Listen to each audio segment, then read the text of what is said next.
សួស្តីបងប្អូននិស្សិតទាំងអស់គ្នាជួបគ្នាម្ដងទៀតហើយថ្ងៃនេះយើងមកសិក្សានៅមេរៀនយើងបន្តទៀតហើយសម្រាប់មេរៀនដែលយើងមកសិក្សានៅថ្ងៃនេះគឺតកតងនឹងលក្ខណៈទូទៅនៃដំណាំចំណីសត្វឥឡូវយើងមកសិក្សាចំណុចទី2ទាំងអស់គ្នាតកតងនឹងលក្ខណៈទូទៅរបស់ប្រភេទពូជដំណាំចំណីសត្វសំខាន់មួយចំនួនអញ្ចឹងវាមានក្រុមស្មៅអញ្ចឹងពពួកក្រុមស្មៅនេះវាមានពពួកស្មៅគ្រប់ប្រភេទដែលដុះតាមភូមិឋានតាមដីស្រែចម្ការឬក៏ដីទួលហើយប្រភេទស្មៅនាំចូលដែលមានគុណភាពចំណីខ្ពស់ហើយនៅក្នុងប្រភេទស្មៅហ្នឹងយើងត្រូវបានគេបែងចែកជា3ក្រុមទៀតក្នុង3ក្រុមហ្នឹងវាមានក្រុមទី1តកតងនឹងពពួកស្មៅដែលមានដើមទៀបអញ្ចឹងពពួកស្មៅមានដើមទៀបហ្នឹងគេដាំវាដោយប្រើគ្រាប់ហើយស្មៅទាំងនេះមានដូចជាពពួកEudemicola, Paspalum, Bacillus ឬក៏ស្មៅជើងក្រាស់ហើយនិងស្មៅអញ្ជៀនហើយដែលជាស្មៅក្នុងស្រុកឥឡូវយើងមកមើលពពួកស្មៅដែលមានកម្ពស់ដើមមធ្យមវិញម្ដងអញ្ចឹងគេដាំលើដីដែលមានជីជាតិមធ្យមនៅតាមដីភូមិឬក៏ដីទួលចន្លោះវាលស្រែដីចម្ការឬក៏នៅចន្លោះកូនដំណាំហូបផ្លែហ្នឹងគឺយើងអាចដាំដុះបានហើយអញ្ចឹងគេអាចដាំវាដោយប្រើគ្រាប់ហើយប្រមូលផលវាបន្ទាប់ពីដាំហ្នឹងគឺរាប់ចាប់ពីដើមគឺ30ទៅ45ថ្ងៃយើងអាចប្រមូលផលវាបានហើយសម្រាប់ការប្រមូលផលលើកទី2អញ្ចឹងគឺ5ថ្ងៃក្រោយពីយើងកាត់លើកទី1ហើយសម្រាប់ប្រភេទស្មៅទាំងនេះមានដូចជាពពួកមូលតូម៉ារ៉ាន់ឌូហ្គាំបាហើយនិងពពួកស្មៅរុស្ស៊ីសម្រាប់ពពួកកម្ពស់ដើមខ្ពស់វិញជាប្រភេទស្មៅដែលមានដើមខ្ពស់ជាងស្មៅដទៃទៀតហើយសម្រាប់ពពួកដើមស្មៅខ្ពស់ហ្នឹងវាផ្ដល់ទិន្នផលខ្ពស់ផ្ដល់ទិន្នផលច្រើនប្រសិនបើយើងដាំដុះវាហ្នឹងនៅលើដីដែលមានជីវជាតិល្អក៏ដូចជាដាក់ជីត្រឹមត្រូវឬក៏ស្រោចស្រពបានគ្រប់គ្រាន់ហ្នឹងអញ្ចឹងគេអាចដាំវាដោយប្រើគ្រាប់ហើយមួយវិញទៀតល្អបំផុតហ្នឹងគឺការបបែកកូនយកទៅដាំឬក៏ដាំដោយប្រើដើមសម្រាប់នៅប្រទេសកម្ពុជាយើងស្មៅប្រភេទនេះត្រូវបានគេដាំមាន3ប្រភេទអញ្ចឹងវាដូចជាស្មៅស្ដាច់ហ្នឹងដែលគេហៅភាគច្រើនគេហៅថាស្មៅ King Grass ហ្នឹងហើយស្មៅមួយទៀតគឺស្មៅដំរីហើយនិងពពួកស្មៅស៊ីមូងឥឡូវយើងមកមើលស្មៅមូលតូអញ្ចឹងស្មៅមូលតូគឺជាប្រភេទស្មៅកូនកាត់រវាងស្មៅរុស្ស៊ីហើយនិងស្មៅម៉ារ៉ាន់ឌូហើយសម្រាប់ពូជស្មៅនេះត្រូវបាននាំចូលនៅប្រទេសកម្ពុជាយើងក្នុងអំឡុងឆ្នាំ2003តាមការសិក្សាគេបានឲ្យដឹងថានៅប្រទេសកម្ពុជាយើងគឺអត់អាចផលិតគ្រាប់បានទេហើយស្មៅនេះដាំសម្រាប់ផ្ដល់ជាចំណីដូចជាគោក្របីចៀមពពែអញ្ចឹងវាស្ថិតនៅក្នុងក្រុមដែលមានដើមកម្ពស់ដើមមធ្យមហើយយើងមកមើលលក្ខណៈពិសេសរបស់ស្មៅមូលតូអញ្ចឹងលក្ខណៈពិសេសរបស់វាគឺវាធន់ទ្រាំបំផុតនៅរដូវក្តៅហើយវាសមស្របទៅនឹងការកាត់ឲ្យជាចំណីសត្វហើយវាមានគុណភាពល្អជាងពពួកស្មៅដទៃទៀតអាចផលិតគ្រាប់បាននៅក្នុងតំបន់ដែលមានរយៈកម្ពស់ខ្ពស់ដូចជាប្រទេសឡាវជាដើមហើយវាអាចធន់ទ្រាំទៅនឹងភាពរាំងស្ងួតរយៈពេលវែងហើយនិងអាកាសធាតុក្តៅអញ្ចឹងយើងអាចដាំវាដោយប្រើគ្រាប់ឬក៏ដាំដោយរំលែកនៅដើមរដូវវស្សាក៏បានហើយគេអាចបរិយាការដាំដុះវាបានដោយសារការបំបែកដើមអញ្ចឹងការដាំវាត្រូវការប្រភេទដីដែលមានជីវជាតិសមល្មមគឺយើងអាចដាំដុះបានហើយដើមវាខ្លីមានស្លឹកច្រើនហើយទន់ហើយនឹងមានរោមច្រើនហើយសត្វចូលចិត្តស៊ីហើយវាជាប្រភេទស្មៅដែលមានលទ្ធភាពបែកគុម្ពធំហើយនឹងសម្បូរខ្នែងឥឡូវយើងមកមើលរូបភាពនេះរូបភាពស្មៅមូលតូ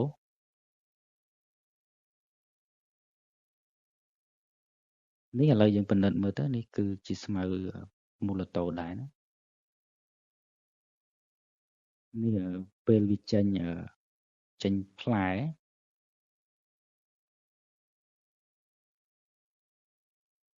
ឡូវយើងមកមើលតកតងស្មៅម៉ារ៉ាន់ឌូម្ដង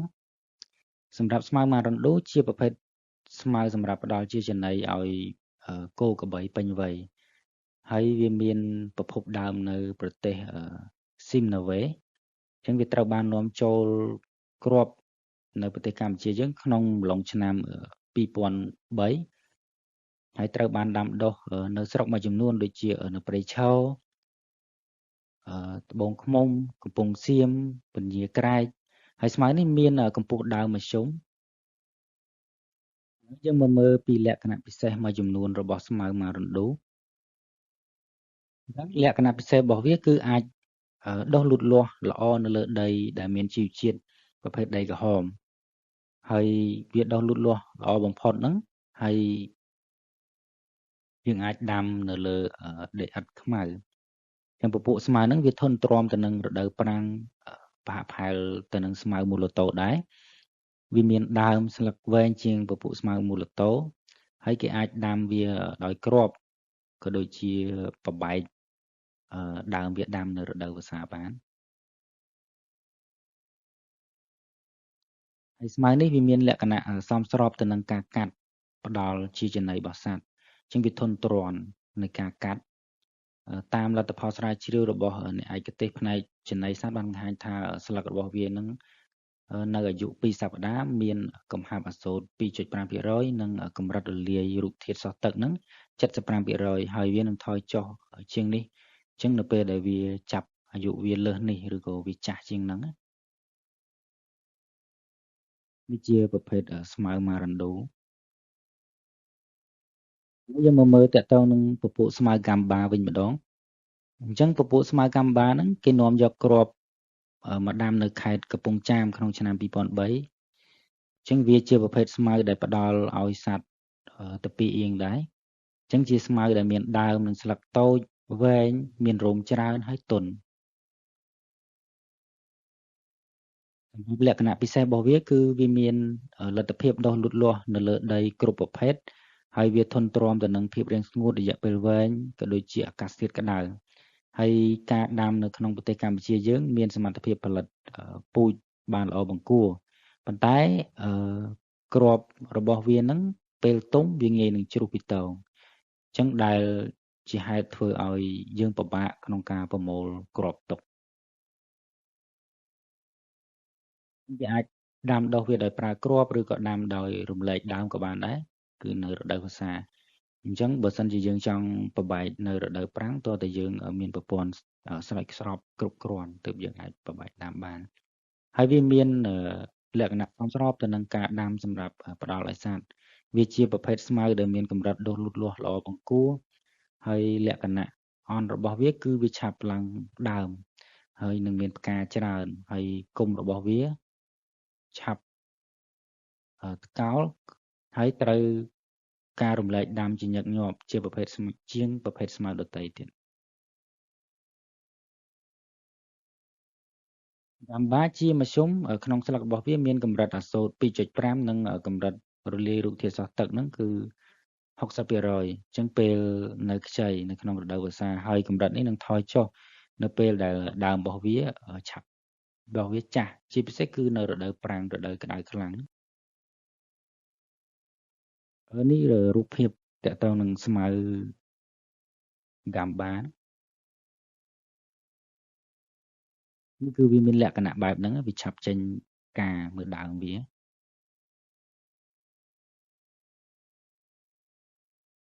េះក៏ជារូបភាពតកតងនឹងដើមហ្គាំបាដែរនៅពេលដែលវានៅខៀវខ្ចីល្អណាឥឡូវយើងមកមើលតកតងនឹងស្មៅបាក់សាលីសវិញអញ្ចឹងជាប្រភេទស្មៅដែលមានដើមទាបអញ្ចឹងវាសមស្របទៅនឹងការដាំសម្រាប់លែងគោក្របីឲ្យចូលស៊ីហើយត្រូវបាននាំចូលមកប្រទេសកម្ពុជាយើងនៅក្នុងឆ្នាំ2003នៅក្នុងខេត្តកំពង់ចាមចឹងជាប្រភេទស្មៅដែលមានលទ្ធភាពដុះលូតលាស់នៅលើដីស្ទើរគ្រប់ប្រភេទហើយយើងមកមើលពីលក្ខណៈពិសេសរបស់ស្មៅបាក់សាលីស ចឹងជាប្រភេទស្មៅដែលមានអាយុកាលវែងបង្គួរហើយអាចធន់ទ្រាំទៅនឹងរដូវប្រាំងនៅកម្ពុជា ហើយការដុះលូតលាស់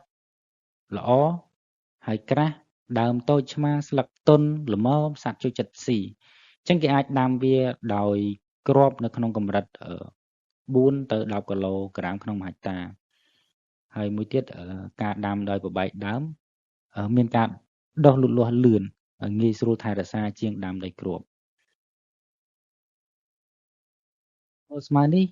ភាគច្រើនវាដួលនៅរដូវវស្សាហើយសម្រាប់ទិន្នផលរបស់វាវិញគឺវាថយចុះអញ្ចឹងនៅឆ្នាំចាប់ពីឆ្នាំទី3ឆ្នាំទី4ឡើងអញ្ចឹងពពួកបាក់សាលីហ្នឹងគឺมันអាចផលិតគ្រាប់បានល្អទេសម្រាប់ការដាំដុះនៅប្រទេសកម្ពុជាយើងនេះគឺជារូបភាពតាក់ទងនឹងពពួកស្មៅបាក់សាលីនេះយើងមើលរូបភាពស្មៅនេះ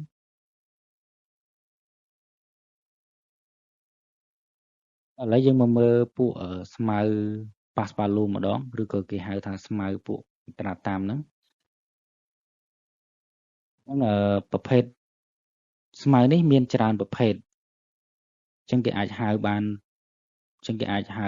ប៉ាសប៉ាឡូមឬក៏អាត្រាតាមឬក៏តេរ៉ាណូសអញ្ចឹងនាំចូលមកក្នុងខេត្តកំពង់ចាមក្នុងឆ្នាំ2004អញ្ចឹងពពួកស្មៅប្រភេទនេះគេអាចដាំវាដោយប្រើគ្រាប់ហើយមួយទៀតយើងអាចប្រើដើមវាសម្រាប់រំលែកដាំក៏បានដែរហើយវាមានភាពងាយស្រួលជាងការដាំដោយប្រើគ្រាប់ឥឡូវយើងមកមើលលក្ខណៈពិសេសរបស់ពូជស្មៅនេះម្ដងអញ្ចឹងលក្ខណៈពិសេសរបស់វាគឺជាស្មៅដែលមានកម្ពស់ដើមមធ្យមហើយវាសមស្របទៅនឹងតំបន់ទំនាបកណ្ដាលនៃប្រទេសកម្ពុជាយើងយកល្អគេដាំវានៅកន្លែងដែលទាបហើយមានដក់ទឹកតិចតិចតួចក្នុងរយៈពេលខ្លីពី1ថ្ងៃទៅ3ថ្ងៃអីហ្នឹងហើយស្មៅនេះត្រូវការកម្រិតទឹកស្រោចស្រពខ្ពស់ជាងប្រភេទស្មៅផ្សេងៗទៀតទើបដុះលូតលាស់បានល្អហើយវាអាចដុះលូតលាស់លឿននៅរដូវវស្សាតែវាមិនសូវសមស្របទៅនឹងរដូវប្រាំងដែលមានរយៈពេលវែងដូចជានៅប្រទេសកម្ពុជាដែលមានរដូវប្រាំងរហូតដល់ទៅ6ខែនោះទេហើយពពួកប៉ាស្ប៉ាលួងហ្នឹងគឺយើងអាចដាំដុះលូតលាស់បានលើដីខ្សាប់ជីជាតិហើយនឹងដីអាស៊ីតផងដែរអញ្ចឹងស្មៅនេះវាសម្បូរស្លឹកហើយស្លឹកវាទន់ល្អនៅអាយុ45ថ្ងៃទៅ60ថ្ងៃអញ្ចឹងស្លឹកវាប្រែទៅជាទន់លឿនទៅតាមអាយុដែរ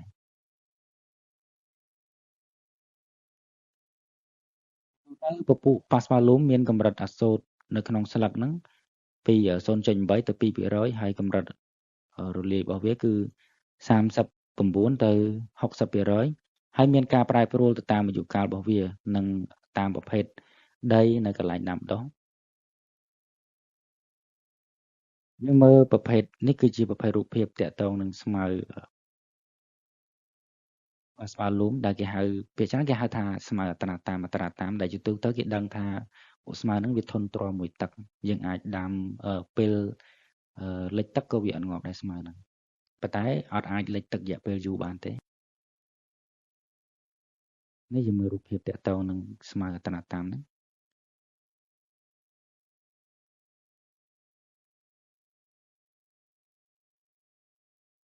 យើងមកមើលស្មៅហ្គីណេស៊ីមុងវិញម្ដងសម្រាប់ស្មៅស៊ីមុងជាប្រភេទស្មៅសម្រាប់សត្វពាហនៈហើយវាត្រូវបាននាំចូលនៅប្រទេសកម្ពុជាដំបូងគេក្នុងអំឡុងឆ្នាំ1986អញ្ចឹងដោយនាយកដ្ឋានផលិតកម្មនិងបសុព្យាបាល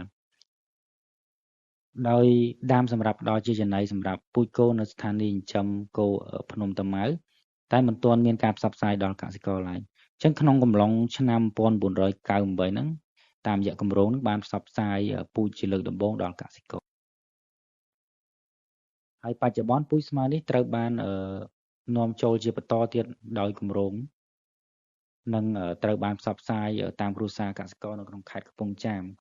ហើយពពួកស្មៅស៊ីមុងមានដើមខ្ពស់ងាយស្រួលក្នុងការកាត់និងដឹកជញ្ជូនសម្រាប់ផ្ដល់ឲ្យសត្វស៊ីនៅនឹងកន្លែងសម្រាប់សត្វដែលយើងចិញ្ចឹមដាក់ទ្រុង សម្រាប់លក្ខណៈពិសេសរបស់វាគឺវាមានទម្រង់ដើមប្រហាក់ប្រហែលនឹងស្រូវ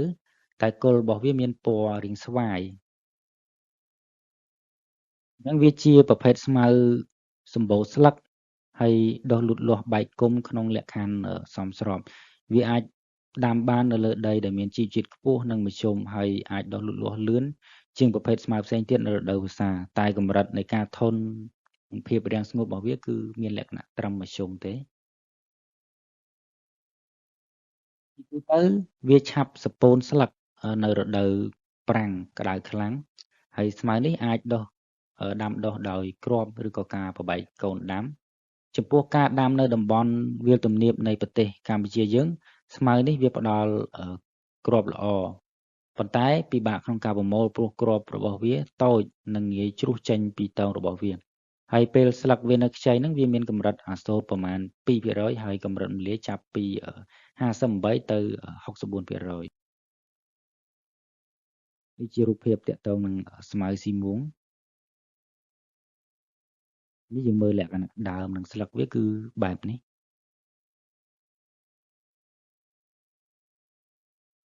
ឥឡូវយើងមកមើលទាក់ទងនឹងស្មៅដំរីវិញម្ដង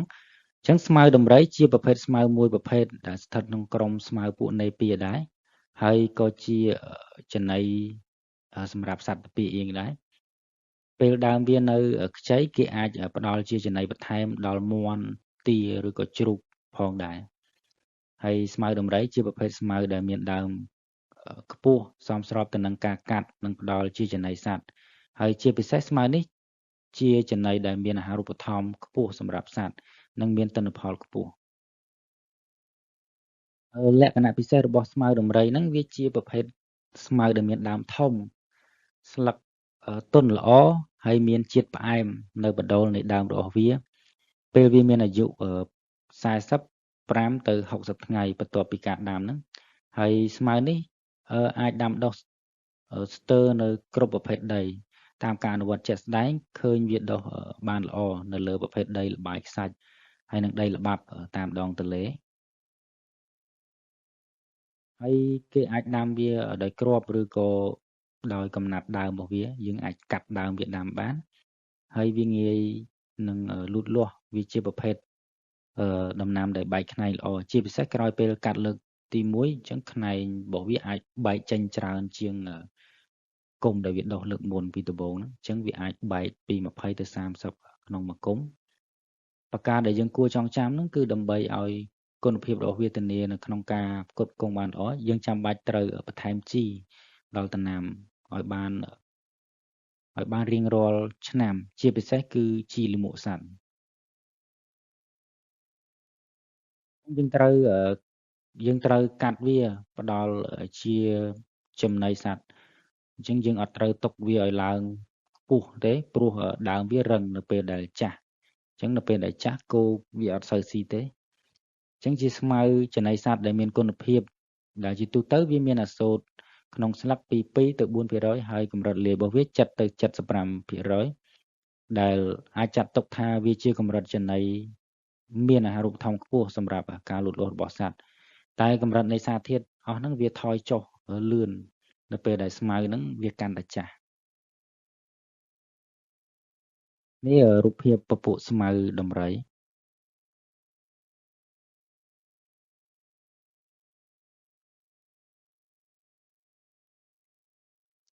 ឡូវយើងមកមើលតកតងនឹងស្មៅ King Grass វិញម្ដងដែលគេហៅស្ដាច់ស្មៅស្ដាច់អញ្ចឹងជាប្រភេទស្មៅកូនកាត់អញ្ចឹងវាងាយស្រួលដាំដុះអញ្ចឹងវាមានអាយុកាលវែងហើយនឹងទិន្នផលខ្ពស់ហើយលូតលាស់បានល្អបំផុតក្នុងតំបន់ត្រូពិចដែលវាមានសីតុណ្ហភាពក្តៅចន្លោះពី25អង្សាដល់40អង្សាសេហើយអញ្ចឹងយើងអាចដាំដុះបាននៅលើផ្ទៃដីដែលមានជីវជាតិមធ្យមអញ្ចឹងយើងអាចភាគច្រើនយើងដាំវាដោយប្រើដើមអញ្ចឹងយើងអាចផ្ដល់ផលបានជាបន្តបន្ទាប់រហូតដល់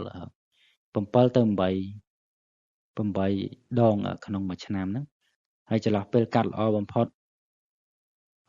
សម្រាប់គុណភាពចំណីគឺ40ទៅ60ថ្ងៃ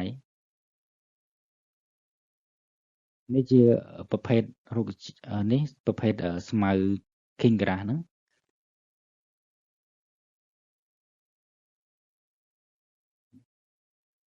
នេះប្រភេទស្មៅ King Grass អញ្ចឹងពពួកស្មៅ King Grass ហ្នឹងយើងដាំតែម្ដងវាបានយូរវាអាចបាន3ឆ្នាំ4ឆ្នាំវាអាស្រ័យលើការថែទាំរបស់យើងដិតដល់ហើយយើងមកមើលតកតងនឹងស្មៅបារាំងវិញម្ដងអញ្ចឹងវាមានដើមកណ្ដោតនៅប្រទេសប្រេស៊ីលហើយត្រូវបាននាំចូលនៅប្រទេសឥណ្ឌាក្នុងឆ្នាំ1894អញ្ចឹងវាដុះពពួកស្មៅបារាំងហ្នឹងវាលូតលាស់បានល្អក្នុងលក្ខខណ្ឌដីលិចទឹកនៅតាមមាត់ទន្លេឬក៏តាមមាត់បលាយអីហ្នឹងអញ្ចឹងវាគឺជាស្មៅដែលដុះលូតលាស់លឿនបានល្អនៅក្នុងតំបន់ក្តៅហើយសើមដែលមានបរិមាណទឹកភ្លៀងខ្ពស់យើងមកមើលពពួកស្មៅ King Grass ហ្នឹងវាងាយស្រួលដាំជាងពពួកស្មៅផ្សេងទៀតអញ្ចឹងយើងដាំវាដោយប្រើដើមដែរស្មៅហ្នឹងគ្រាន់តែយើងកាត់ដើមវាយកមកបរាយលើដីដែលសើមហ្នឹងគឺវាអាចមានលទ្ធភាពដុះលូតលាស់បានហើយពួកស្មៅហ្នឹងក៏វាធន់ទ្រាំទៅនឹងការលិចទឹកក៏ដូចជាអាកាសធាតុក្តៅអីក៏វាអត់ងាយងាប់ដែរនេះលក្ខណៈរបស់ស្មៅបារាំង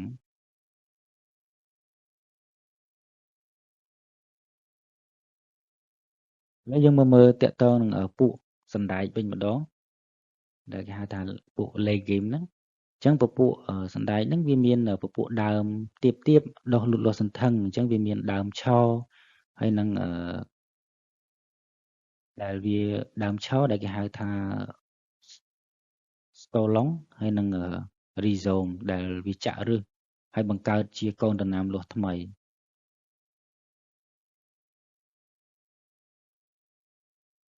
យើងមើលពពួកសណ្ដែកមួយចំនួននេះគឺជាពពួកសណ្ដែកដើមវល្លិហើយនេះពពួកគុំដុះត្រង់យើងមើលទៅនេះតកតងនឹងពពួកចលព្រឹកហើយនឹងមានពពួកដើមឈើហ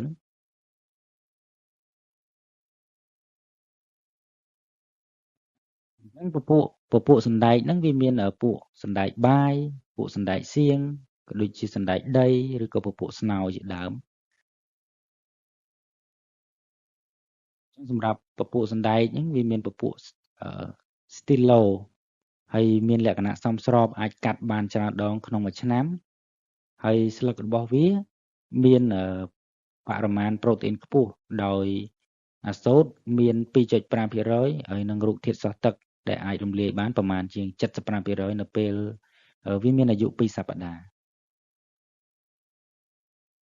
ឥឡូវយើងមកមើលពួក Stylo អញ្ចឹងដំណាំប្រភេទនេះគឺសម្រាប់ផ្ដល់ឲ្យសត្វតាពីអៀងទូទៅនិងជាចំណីសត្វសម្រាប់ជ្រូកបក្សីហើយក៏ដូចជាផ្ដល់ឲ្យត្រីផងដែរអញ្ចឹងវាជាចំណីដែលផ្ដល់ប្រូតេអ៊ីនខ្ពស់អញ្ចឹងគេអាចផ្ដល់ឲ្យសត្វស៊ីទាំងនៅស្រស់ក៏ដូចជាហាលធ្វើជាម្សៅជាដើមហើយសម្រាប់ពួក Sidlo គឺជាប្រភេទដំណាំចំណីសត្វដែលស្ថិតក្នុងប្រភេទlegume ឬអាចហៅថាជាពពួកអម្បូរសណ្ដែកដែរអញ្ចឹងពូជនេះនៅក្នុងឆ្នាំ1986អញ្ចឹងបាននាំមកដាំនៅស្ថានីយ៍ចិញ្ចឹមគោនៅភ្នំតាម៉ៅបន្ទាប់មកក្នុងអំឡុងឆ្នាំ1997ដល់1998ត្រូវបានណែនាំឲ្យប្រើនិងផ្សព្វផ្សាយដល់កសិករហើយយើងអាចដាំវានៅស្ទើរដីគ្រប់ប្រភេទដីដែលមានជីវជាតិល្អមធ្យមនិងមិនសូវមានសម្បូរជីវជាតិតែมันអាចមិនត្រូវការប្រភេទដីដែលវាមានជាតិអាស៊ីតខ្ពស់នោះទេអញ្ចឹងគេអាចដាំវាបានល្អដោយប្រើគ្រាប់ហើយគេអាចដាំ silo ដោយសាបអញ្ចឹងពេញផ្ទៃចម្ការឬក៏ការដាំជាជួរឆ្លាស់ជាមួយស្មៅឬក៏ដាំនៅចន្លោះដំណាំជាដើមអញ្ចឹងពពួក stilo ជាចំណីដែលផ្ដល់ជាតិប្រូតេអ៊ីនខ្ពស់យើងមើលរូបភាពតកតងនឹងពពួក stilo ហ្នឹងអញ្ចឹងពពួក stilo ហ្នឹងយើងដាំកាត់ឲ្យសត្វស៊ីក៏បានឬក៏យើងអាចប្រឡែងឲ្យសត្វចូលស៊ីក៏បានដែរនេះពពួក stilo ដែលគេហាលស្ងួតគេកាត់ហើយគេហាលស្ងួតដូចជាច្បើងអញ្ចឹង ពេលដែលហាលហើយគេមូរវាទុកដូចជាច្បើងសម្រាប់ប្រើប្រាស់នៅរដូវដែលខ្វះខាតចំណីហើយយើងមើលកឋុំថេតវិញម្ដងអញ្ចឹងកឋុំថេតមានប្រភេទពូជខុសៗគ្នាជាច្រើនតែវាស្ថិតក្នុងគ្រួសារតែមួយហើយត្រូវបានគេចាត់ថ្នាក់ជាដំណាំចំណីសត្វដែលស្ថិតក្នុងពពួក legume ជាដើមឈើអញ្ចឹងរុក្ខជាតិប្រភេទនេះកសិករទម្លាប់ដាំធ្វើជារបងនៅជុំវិញដីភូមិឬក៏ដីចំណីដែលដាំទុកចំណីសត្វហើយស្លឹកខ្លីៗគេប្រើធ្វើជាបន្លែស្រស់សម្រាប់មនុស្ស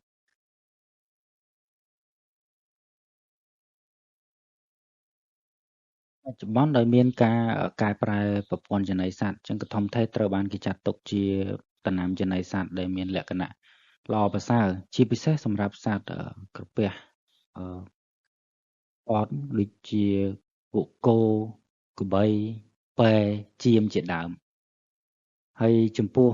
សត្វជ្រូកគេអាចផ្ដល់ឲ្យវាស៊ីក្នុងកម្រិតតិចតួចព្រោះស្លឹកកឋុំថេរមានជាតិពុលមួយយ៉ាងឈ្មោះមីណូស៊ីដែលអាចធ្វើឲ្យ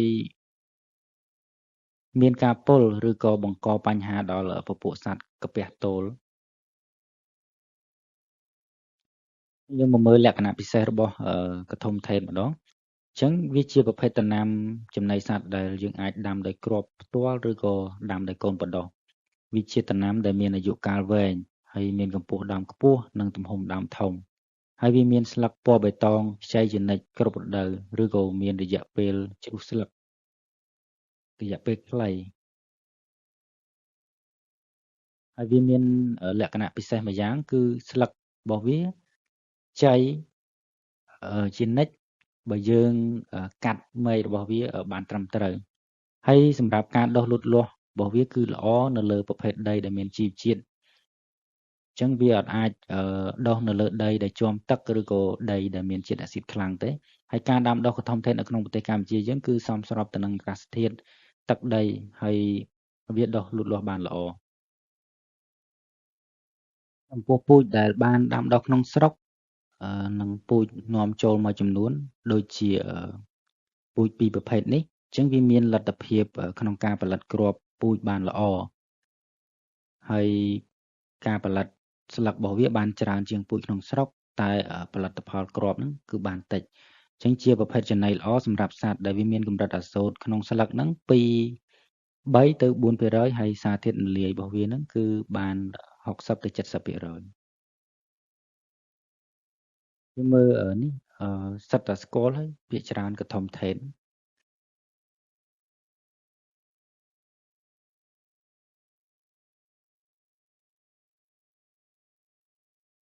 ហើយយើងមកមើលតកតងនឹង